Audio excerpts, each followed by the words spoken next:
I rigged the poker game at Tyler's bachelor party. That's what everyone believes when they delete my number and pretend not to see me at the supermarket, but they're picturing marked cards and sleight of hand when the truth is so much smaller and so much worse. I did cheat, and I did it because I was $40,000 underwater, and Marcus had just named Tyler his best man instead of me, which felt like the final verdict on 15 years of friendship. Now I'm watching their rehearsal dinner through the country club window while security looks for my car, and I still can't tell if losing my oldest friend is the penalty or just the first domino. But the part nobody knows, the detail that'll make you understand why I deserve all of this, is that the game was never the real theft. The financial hemorrhaging started 6 months before the party, when I invested my entire savings into a cryptocurrency scheme that my cousin's boyfriend swore was a sure thing. I told myself I was being smart, that everyone else was too cautious, that Marcus would finally see me as something more than the screw-up friend who always needed help moving or bailing out of minor legal trouble. At the time, the bachelor party seemed like a godsend. Tyler gave me his credit card and told me to plan something epic, something that would make Marcus's wedding festivities look tame in comparison. I booked the Vegas suite and the private poker room at the Bellagio, and I skimped on everything else. The steakhouse reservation was actually a chain restaurant off the strip. The VIP bottle service was me buying handles from a liquor store and pouring them into water bottles. I pocketed the difference, $6,000 that vanished into the black hole of my debt within a week. Tyler never checked the receipts. He trusted me. That was my first mistake, not the stealing, but believing his trust meant I could get away with it forever. Marcus and I met in college dormitory hell, two freshmen who bonded over being the only guys in our floor who couldn't grow facial hair. Tyler came later, transferred sophomore year with his perfect jawline and his father's law firm connections. For 15 years I'd been the one who knew Marcus's Taco Bell order and which movies made him cry, but Tyler was the one who looked better in wedding photos. When Marcus asked him to be best man, he called me first to soften the blow, said he needed me as the emotional support anchor or some bullshit like that. I told him I understood. I told him I was fine. Then I went to my apartment and threw up in the shower until my ribs ached. The second mistake came when I looked at Tyler's credit card limit, $50,000, and realized I could pay off my entire disaster with one weekend of creative accounting. I still have the text from the pawn shop guy stored in my phone, not because I'm sentimental, but because I can't bring myself to delete the evidence. It just says received, $4.2K for the item, good doing business, and I told myself that $4,000 was nothing compared to the $100,000 wedding Tyler was planning. That rationalization would become my specialty in the weeks to come. The night of the party, I made sure everyone was too drunk to notice the subtle bends I put in the aces during my turn as dealer. Tyler was the easiest mark. He always had too much confidence and too little skill, the kind of guy who raised on a pair of threes because he had a feeling. By 2 a.m, I'd won $12,000, and he'd lost nearly 20. Marcus kept buying rounds, clapping me on the back, saying, "Finally your luck's turning around, man." I almost confessed right then. Almost threw the money back on the table and told them it was all a scam, but Tyler was laughing about how he'd get me next time, and I was already planning which credit card to pay off first. In the cab back to the hotel, Tyler slurred something about needing to reconcile the budget with his fiancée, and I told him she didn't need to know every single detail. I was being a good friend, I insisted, protecting him from stress. Looking back, I see that my logic had started to rot from the inside out. Every decision was coated in this varnish of helpfulness. I'm helping Tyler have a good time. I'm helping Marcus by not burdening him with my problems. I'm helping myself so I can be a better friend later. The lies were gift-wrapped in friendship. The first consequence appeared 3 days later, subtle as a heart attack. Tyler called me, voice tight, saying his fiancée Sarah had seen the credit card statement and was asking questions. I'd run the poker charges through a dummy corporation I'd created, Elite Bachelor Experiences LLC, but the Bellagio had listed the room charge as casino services and Sarah knew Tyler wasn't a gambler.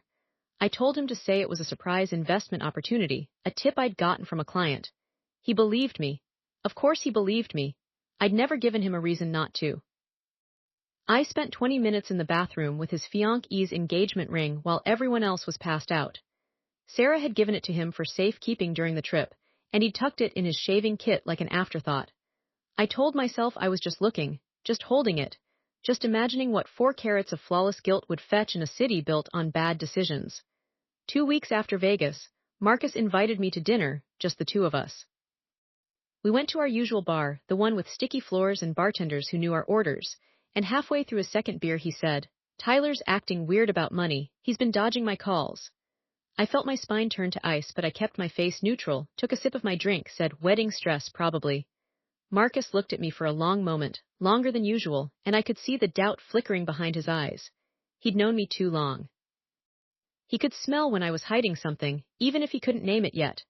Then he dropped the actual bomb. "Tyler borrowed 10 grand from some guy Marcus knows, some guy who works for a collection agency that doesn't exactly follow legal protocol." I nearly choked. $10,000. That was more than he'd lost in the game. That meant he'd been in deeper than I knew, that my little scheme had been the tipping point, not the whole disaster. Marcus was leaning forward, elbows on the table, waiting for me to confess something, anything. I told him I was sure it was just a short-term loan for the wedding deposits. The lie tasted like copper in my mouth. The next morning, I woke up to a voicemail from Tyler. He sounded like a different person, voice stripped of its usual bravado. "I need to talk to you about Vegas," he said. "Sarah's been asking about the ring."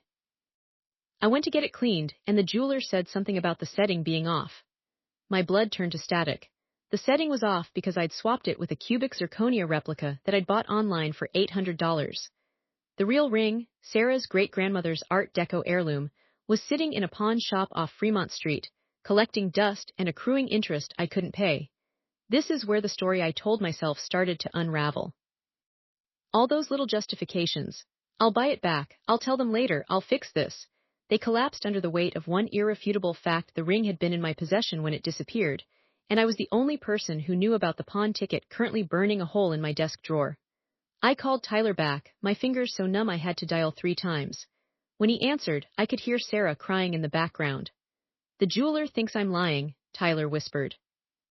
"He says the diamond's fake, that it's been switched. Sarah thinks I sold it to cover the gambling debt." The irony was so thick I could barely breathe. His fiancée believed he'd betrayed her, when it was me, the trusted planner, the childhood friend, the emotional support anchor. I told him that was insane, that he should get a second opinion, that I'd help him figure it out. I offered to go with him to another jeweler to be his witness. The words felt like shards of glass in my throat. I still hadn't told him about the cash advance I'd taken on my own credit card to buy the replica, a detail that would later show up in my bankruptcy filing and connect the dots for everyone involved. Marcus called me that night, and this time there was no friendly warmth. "Tyler thinks someone stole the ring in Vegas," he said flatly. "The suite had a safe, but he left it in his shaving kit. He's blaming the hotel staff." My stomach dropped through the floor. If Tyler pursued this, if he demanded security footage, if he filed a police report, everything would come apart. I told Marcus that was a serious accusation, that Tyler needed to be certain before he started pointing fingers. I was stalling, building a wall of reasonable doubt around myself brick by brick. The first real escalation came when Sarah posted on Facebook, not naming names, but asking if anyone had noticed anything suspicious during the bachelor party weekend. The post got 47 comments, including one from Marcus's sister saying she'd always thought I seemed shifty when I handled money for group trips. I panicked. I went to the pawn shop and tried to buy back the ring, but the price had jumped to $6,000, interest, storage fees, the guy's trouble for holding it so long. I had $3,000 in savings, money I'd set aside for rent. I paid it as a deposit to keep the ring from being sold, promised the rest in 2 weeks. The pawn shop guy, Lamar, looked at me like I was the saddest person he'd ever met. "Man, you in deep," he said, shaking his head. "You better fix this before somebody gets hurt." I didn't realize then how literal his warning was. 2 days later, I got good news for the first time in months. A client paid an invoice I'd forgotten about, a $3,000 windfall that meant I could make rent and keep the ring safe. I called Lamar, giddy with relief, and he told me the ring had already been sold. The relief evaporated so fast I got dizzy. Sold. The word echoed in my skull. Sarah's great-grandmother's ring, the one with the inscription, "Forever Yours, 1912," inside the band, was now on the finger of a stranger who'd paid cash for a discounted diamond in downtown Las Vegas. I didn't sleep for 3 days. I called in sick to work, ignored Marcus's texts, sat in my apartment with the lights off, and tried to imagine a version of events where this wasn't entirely my fault. Maybe Tyler had been careless. Maybe Sarah had been paranoid. Maybe the jeweler was mistaken. Each rationalization sounded more hollow than the last, echoing off the walls of my empty apartment. On Instagram, Marcus posted a photo of him and Tyler at the gym, arms around each other's shoulders, captioned, "Getting my brother right for the big day." I realized I'd been cropped out of the narrative entirely, that my presence in their lives was being edited like I was a mistake they'd finally corrected. The comments were full of heart emojis, and inside jokes I no longer understood. The breaking point arrived disguised as a solution. Marcus showed up at my door, concern etched on his face. "Tyler's grandmom died," he said. "She kept asking about the ring before she went, wanted to see it on Sarah one last time. The stress of it being missing, it made everything worse. The guilt was physical, a hand around my throat." "Tyler's a mess," Marcus continued. "He's been drinking, picking fights with Sarah. She thinks he's having second thoughts." I invited him in, made coffee I couldn't drink, nodded along as Marcus vented about how somebody had ruined everything. He never looked at me like I was that somebody, not yet. Then he said, "The funeral's Saturday. Tyler wants you to be a pallbearer. He says you're still family." I felt the world tilt sideways. They still trusted me. After everything, they still thought I was the good guy. The irony was so thick I could taste it. The only person who knew I deserved to be cut out was me, and I was too much of a coward to make it happen. I went to the funeral. I stood beside Tyler and Marcus and helped carry the casket, feeling the weight of it like a physical manifestation of my crimes. Sarah was there, dry-eyed and distant, her engagement finger conspicuously bare. After the service, she cornered me by the coat rack. "I know you took it," she whispered, voice barely audible. "I don't know how, but I know. Tyler won't listen to me, but I see you. I see what you are now." I opened my mouth to deny it, to offer some plausible excuse, but she walked away before I could speak. What she didn't know, what none of them knew, was that I'd started receiving anonymous emails with photos of the ring. Someone had tracked me down, knew what I'd done, and was toying with me. The return address was untraceable, the messages short, beautiful piece, shame about the history. I deleted them, but they kept coming, each one ratcheting my paranoia tighter. Marcus called me the next day. "We need to talk about the best man situation," he said, and I felt my heart stop. "Tyler's in bad shape. Sarah's threatening to call off the wedding. He's thinking about asking you to step in to replace him. He thinks having you as his right hand might fix things." The absurdity was almost funny. My punishment was to be elevated, to be given the position I'd coveted, all because Tyler was too broken to fulfill his duties. I told Marcus I needed to think about it, that it was a huge honor but a huge responsibility. I spent that night refreshing Sarah's Facebook page every 3 minutes, watching as she deleted photos of Tyler, changed her relationship status to "it's complicated," and finally posted a single sentence, "Some betrayals you don't see coming until they're already inside your house." The comments exploded. Her mother wrote, "You know what you have to do." Her cousin posted a link to a jewelry appraisal service. Marcus's sister commented, "I always knew something was off with that crew." I hired a private investigator to find the ring. Desperate times, desperate measures, etc. I gave him the pawn shop records, the description, everything. He called me after 4 days, sounding confused. "The ring you're looking for was never sold," he said. "The pawn shop owner, Lamar, he's been sitting on it. He lied to you about the sale, hoping you'd pay more to get it back. It's still there." The relief was so intense I cried, actual sobbing in my car in the parking lot of a CVS. I called Lamar immediately, offered him $8,000, every penny I could scrape together.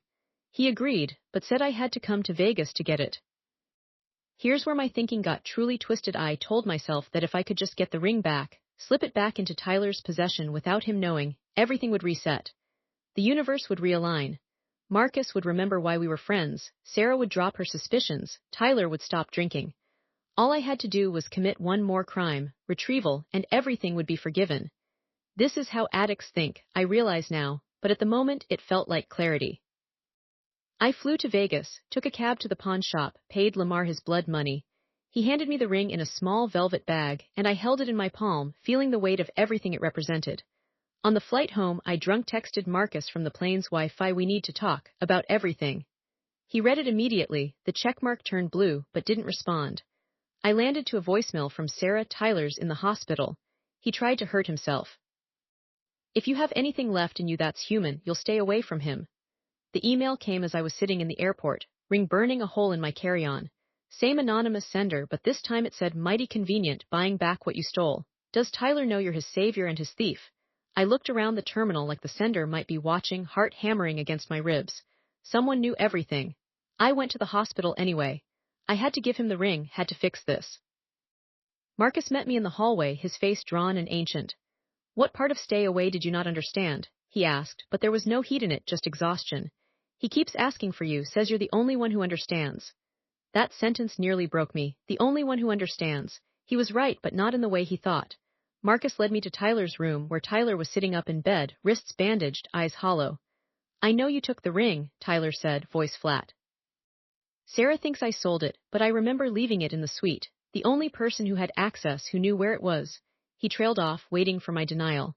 "I have it," I said, pulling the velvet bag from my pocket. "I bought it back from the pawn shop. I took it that night in Vegas because I was broke and stupid and I thought I could fix everything before anyone noticed." The words tumbled out, a confession I'd been rehearsing for weeks without realizing it. "I rigged the poker game too. You've been my best friend since we were 19, and I repaid you by stealing from you when you were too drunk to notice. I don't expect forgiveness. I don't deserve it." Tyler stared at the ring in his palm, turning it over like he didn't recognize it. Sarah stood in the doorway, having heard everything. Marcus was frozen beside me, his expression unreadable. For 30 seconds, nobody moved or spoke, and I could hear the hospital's ventilation system humming, counting down the moments before my life exploded. Then Sarah started laughing, a brittle, broken sound. "You bought it back," she repeated. "You think that fixes it? Do you have any idea what that ring means? My great-grandmother wore it through the Holocaust. She kept it hidden in a bar of soap. She gave it to my grandmother on her deathbed with instructions to never let it leave the family. And you pawned it like it was a stolen TV so you could pay off your crypto debt." Each word was a hammer blow. She wasn't crying anymore. She was filled with pure, crystalline rage. Marcus finally spoke, his voice quiet and devastating. "You need to leave now, and don't come to the wedding, don't text, don't call, you're dead to us." He didn't shout. He didn't need to. The finality in his voice was worse than any anger. I walked out of the hospital into blazing afternoon sunlight, feeling the finality of it settle over me like a shroud. I was free. The secret was out. I should have felt relief, but instead I felt the full weight of the collapse. My phone started buzzing, first a text from my mother asking if everything was okay, then a notification that I'd been tagged in a photo. It was Sarah's Instagram, a picture of the ring with the caption, "Recovered from the thief who calls himself a friend." My face wasn't in it, but my name was in the comments, spelled out by Marcus's sister, then shared by Tyler's coworkers, then screenshotted and posted to Facebook. By evening, my inbox was full of messages from people I hadn't spoken to in years. "A college roommate dude, is this true?" "A former coworker, you always seemed shady with money." "My own cousin, mom says you stole from your best friend." The social media storm was Hurricane Katrina, and I was a house built on sand. The final blow came when my boss called me into his office the next morning. "We've had complaints," he said, showing me a printed screenshot of Sarah's post. "Clients are asking if we employ people with integrity issues. I'm going to have to let you go." Just like that. 15 years building a career in financial consulting, gone because I'd proven I couldn't be trusted with a wallet, let alone someone's life savings. I moved back in with my parents 2 weeks later. They didn't ask questions, just set up the fold-out couch in the basement and left casseroles in the mini-fridge. I spent my days refreshing social media, watching my digital ghost get tried and convicted by everyone I'd ever known. Marcus's wedding photos would eventually show Tyler, recovered and smiling, standing beside him in a perfect tuxedo. I would be a blank space where a person used to be. The private investigator I'd hired to find the ring sent me one final email, subject line "loose ends." It contained a photo of Lamar, the pawn shop owner, having dinner with a man I recognized, Tyler's father. The investigator's note read, "Looks like your boy's family has connections. Lamar's being investigated for receiving stolen goods.